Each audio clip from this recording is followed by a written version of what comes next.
दोस्तों, स्वागत है एक बार फिर आप सभी का अपने चैनल भूतिया दस्तक में। दोस्तों, आज मैं आप लोगों के लिए लेकर आया हूं एम्बुलेंस की खौफनाक रात की कहानी, जिसे सुनकर आपको डर का एहसास होगा। कहानी शुरू करने से पहले आपसे एक छोटी सी गुजारिश है। अगर आपको कहानी अच्छी लगे तो वीडियो को लाइक करें और चैनल को सब्सक्राइब जरूर करें, ताकि हमारी नई कहानी आप लोगों तक आसानी से पहुंच सके।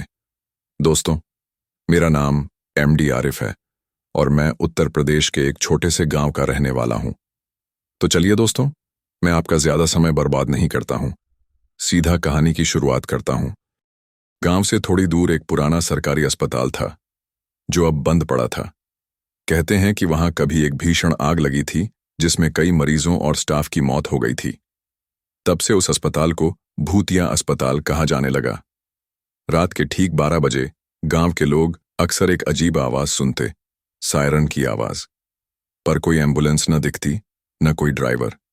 लोग डरते थे और उस तरफ जाना बंद कर चुके थे। राहुल, जो शहर से अपने दादाजी के गांव छुट्टियां बिताने आया था, इन बातों को अंधविश्वास मानता था। एक रात उसने ठान लिया कि वह इस रहस्य का पता लगाएगा। रात के 11:45 बजे राहुल ने मोबाइल कैमरा चालू किया और अपनी बाइक लेकर अस्पताल की ओर निकल पड़ा। रास्ता सुनसान और अंधेरा था। चारों तरफ झाड़ियां और पेड़ थे, जिनसे अजीब अजीब आवाजें आ रही थीं। जैसे ही उसने अस्पताल का गेट पार किया, एक ठंडी हवा का झोंका उसके शरीर को छू गया। अंदर पहुंचते ही राहुल ने देखा, एक पुरानी जंग लगी एम्बुलेंस खड़ी थी। लेकिन जैसे ही घड़ी ने 12 बजाए, वह एम्बुलेंस अपने आप चालू हो गई, बिना किसी ड्राइवर के। सायरन जोर जोर से बजने लगा और एम्बुलेंस हॉस्पिटल के चारों ओर घूमने लगी। राहुल की आंखें फटी रह गईं। वह डर से पीछे हटने लगा, लेकिन तभी एम्बुलेंस उसके सामने आकर रुक गई। दरवाजा अपने आप खुला, जैसे किसी ने उसे अंदर बुलाया हो। राहुल ने साहस जुटाया और जैसे ही उसने कैमरा उठाया, उसका मोबाइल खुद ब खुद बंद हो गया। वह पलटकर भागने ही वाला था कि एक ठंडी आवाज आई, मुझे अस्पताल ले चलो, मुझे दर्द हो रहा है। राहुल ने पीछे मुड़कर देखा। एक औरत सफेद साड़ी में खून से लथपथ खड़ी थी, चेहरा अधजला हुआ, आंखें लाल। वह धीरे धीरे राहुल की ओर बढ़ रही थी। राहुल चीख पड़ा और तेजी से भागने लगा, पर उसके पैर जैसे जमीन से चिपक गए थे। आवाजें अब चारों तरफ से आने लगी थीं। हम बच नहीं पाए, हमें क्यों जलाया गया? राहुल ने देखा, अस्पताल की खिड़कियों से कई अधजले चेहरे उसे घूर रहे थे।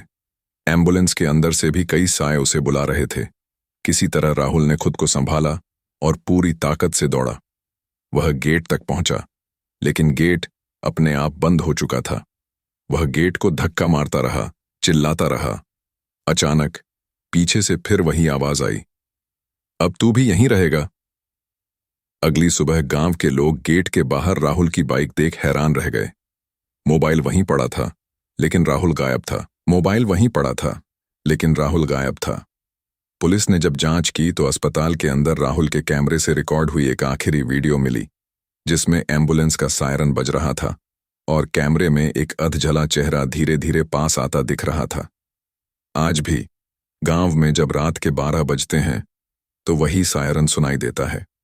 कहते हैं अब एम्बुलेंस में एक और साया जुड़ चुका है, राहुल का